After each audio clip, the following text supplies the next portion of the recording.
আমার নাম সেলিম মিয়া, আমার বাড়ি নোয়াখালী ব্যাগগঞ্জ। আমি ফাইনাল নিউটার বিডি লিমিটেডের কোয়ালিটি ইন্সপেক্টর হিসেবে কাজ করতেছি।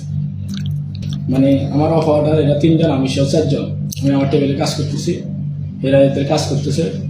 দাদা আসি আমাদের টেবিলে আসি বসছে, দীপু দাদা বসছে। এরা বলতেছে, একজনে বলতেছে আজকে কি বার, একজনে বলতেছে আজকে বৃহস্পতিবার, আরেকজন ওটি গেল যে আজকে সারা সপ্তাহে আমাদের যা গুণ হয়েছে এগুলো আজকে আল্লাহর দরবারে পেশ করা দিন, আজকে আল্লাহ দরবারে পেশ করলে আল্লাহ গুণ মাফ করবে। সাথে সাথে দীপু দাদা উত্তর দিছে, এগুলো যে আপনি বলছেন এদেরকে, এগুলো আপনি কোন হাদিস থেকে পাইছেন, সহি হাদিস না বুখারী হাদিস না কি থেকে পাইছেন? তখন যা আমি অ্যান্সার দিই যে দাদা তুমি কি আমাদের ধর্মের কেউ, বা তুমি কি মুসলমান, বা তুমি কি আমাদের আলেম ওলামা কেউ, যে এই কথা বলার সাথে সাথে তোমারে হাজির দেখান লাগবে, দলিল দেখান লাগবে, তো এগুলো কুসংস্কার। তখন আমি বললাম যে তোমাদের যে 12 মাসে 13 পূজা হয় সেগুলো কি? আমাদের মধ্যে কুসংস্কার আছে। আমাকে বললো যে তোমাদের মধ্যে অনেক কুসংস্কার আছে, আমাকে বলছে। তখন আমি বললাম আমাদের মধ্যে কি কুসংস্কার, আমাদের মধ্যে কোনো কুসংস্কার নাই। তখন নবীজি 9 বছরের শিশুকে দর্শন করে বিয়ে দিচ্ছে। এই কথা বলার পরে পরে আমি দীপু দাদাকে বলি, দাদা তুমি উল্টাপাল্টা কথা বলে না আমাদের ইসলাম ধর্ম নিয়ে, তুমি এখান থেকে চলে যাও। একটু উত্তেজনার সৃষ্টি হচ্ছে, আমি এখান থেকে দাদা তুমি এখান থেকে চলে যাও, তুমি আমার থেকে চলে যাও। পরে আমি নিজে ঠান্ডা হয়ে পরে আমি অজু করার জন্য যাই।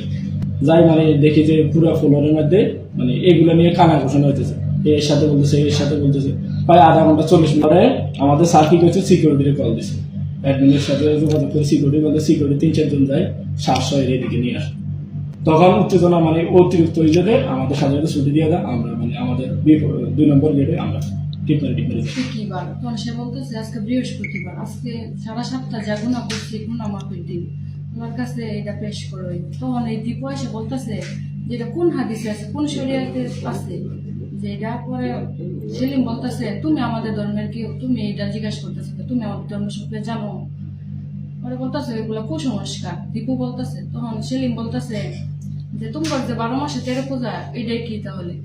তখন দীপু বলতেছে এটা কুসংস্কার, এটা আমার মধ্যে কিছু নাই।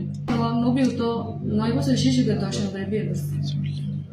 এটা বলার পরে তখন সেলিম বলতেছে তুমি এই জায়গাতে যাবো, তুমি আমার ধর্ম সম্পর্কে জানো না, বোঝো না।